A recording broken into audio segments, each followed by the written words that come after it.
Hey guys, WWM here, and I got a great video, the true secrets to troops. I unlocked the power. I used some math to figure out the best ratios for everything. So this is the reveal all troop analysis, the secrets to the game. Yeah, so I'm super excited to be part of this video. I gotta tell you guys, when WWM revealed this information to me, I was blown away. This could completely change the way that you play this game.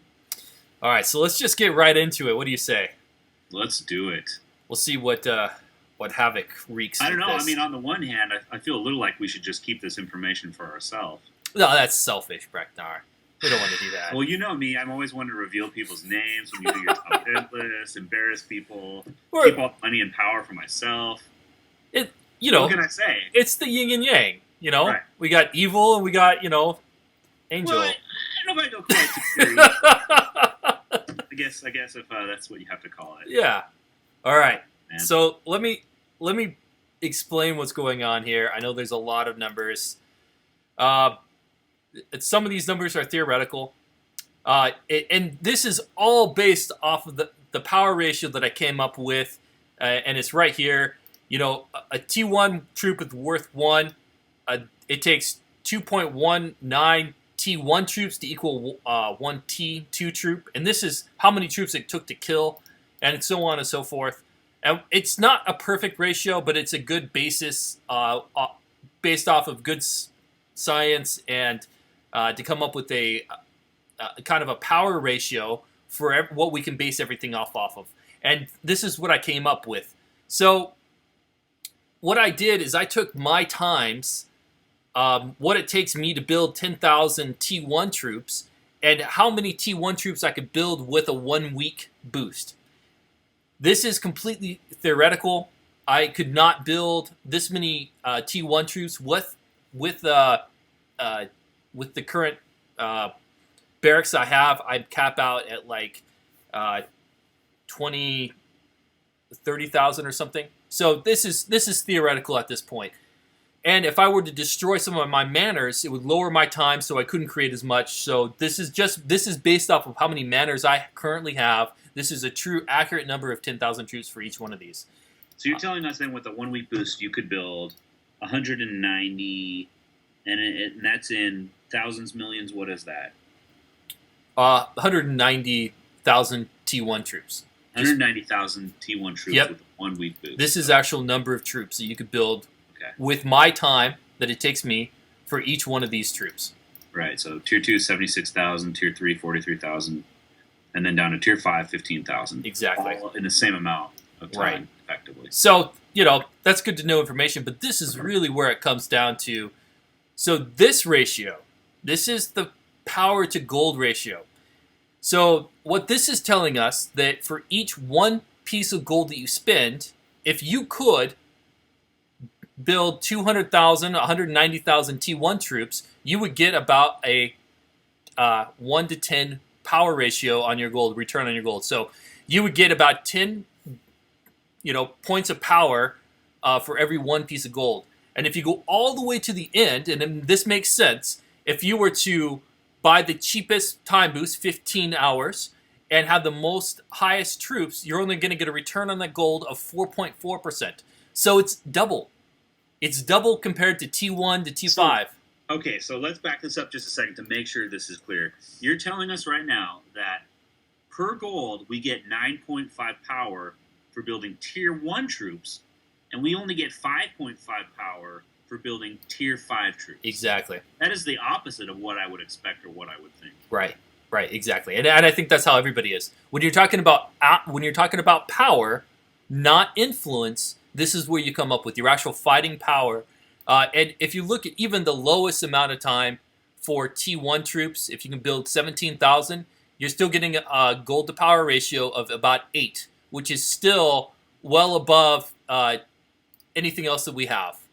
So T5 starts at 4, or at 5. Really leaving the realm of the theoretical, where you're talking about if you could build 190,000 tier 1 troops, which is with the 1 week boost, maybe not totally realistic. So you scale it all the way down to 17,000. You think, hey, this is something you could actually do. But do the numbers still hold up here? And in fact, they do. Right. Still, when you leave the kind of realm of the theoretical, the numbers still look like you're better off spending your gold on tier 1 troops purely from a power perspective. Exactly. Even the lowest build time boosting with 15 hours, you're still better off almost of anything else. Now, what you have to kind of do is marry it up to what your barracks is. So if your barracks is 10,000 or 18,000 or 30,000, this is going to dictate, how much power, how good your power ratio could be. Right. And then the last one that I did here was, this is influence to gold. So this is if you purely wanted influence, not based off of power itself, you're better off building T5 troops.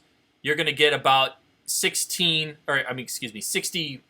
points of influence for every piece of gold you get. Or here you're going to get about 76 pieces of influence for every piece of gold versus 19, which again is kind of, if you want to look inflated, this is what you want to do. But if you want to be dense and look weaker than you are, kind of that where everybody wants to be, it's better to have a lower influence and more power.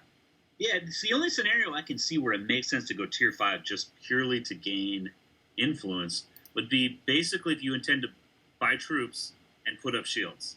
I mean, honestly, like, why else would you want to make yourself look like, unless you think you're going to scare people off from attacking you, just based on your influence? That's what I did. That's my strategy. Yeah, you actually have a huge army. I mean, let's be realistic. So but it's just crazy. Yeah, that tier 1 troops, and really, not necessarily just tier 1s, because even like tier 2, it's better than building 15. So it depends on how many troops you can build. So if you can build 32,000 troops, you're going to be better off building tier 2 troops than you are tier 1. And you're going to accumulate more power using a 3-day power boost. So explain that a little bit. That's just because... Yeah, it's just the ratio, how it ended up being. Your barracks are not big enough to hit that. Yes, so it depends on where your barracks are. And a 3-day boost is going to be more cost-effective than a 15-hour boost. Right. This is purely from a gold perspective. Though. Exactly. Totally from a gold perspective. Yeah. And even there, I mean, so maybe sometimes it's better to build tier 2. But in what scenario is it actually better to build tier 5? No scenario. No scenario. No, it's actually weaker than tier 4. Blows my mind away, WWM. You're changing my world. It would be better to build tier 4 troops with 15-hour boosts than it would be to build tier 5 troops with weak boosts, with an entire weak boost. Crazy. So all you guys that are like, oh, I got to get my, 28-week research so that I can get my tier 5 troops. No. Maybe you don't have to rush that as much as you thought you did. No, I think that's the wrong message. You still need to do the research. You still need to unlock them because tier 5 troops have a lot of good knowledge and tier 4 troops have a lot of good knowledge. So you still have to unlock them for your tier 1s to work. Research, right? Yeah, because it isn't going to work if you have nothing but T1 troops but don't have any research to back that. You're going to die on the wayside. So you have to have the research and then the tier 1 troops.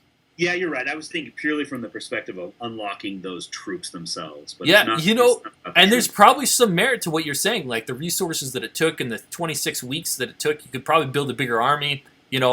I'm definitely one that, say that armies come and go, but, your knowledge is going to stay. So it's better to invest in that knowledge. Absolutely. And you just, typically when you're researching that, you're thinking purely like, oh, I'm going to unlock tier 5, the most powerful troops, and it's gonna make my army so much better. Sure.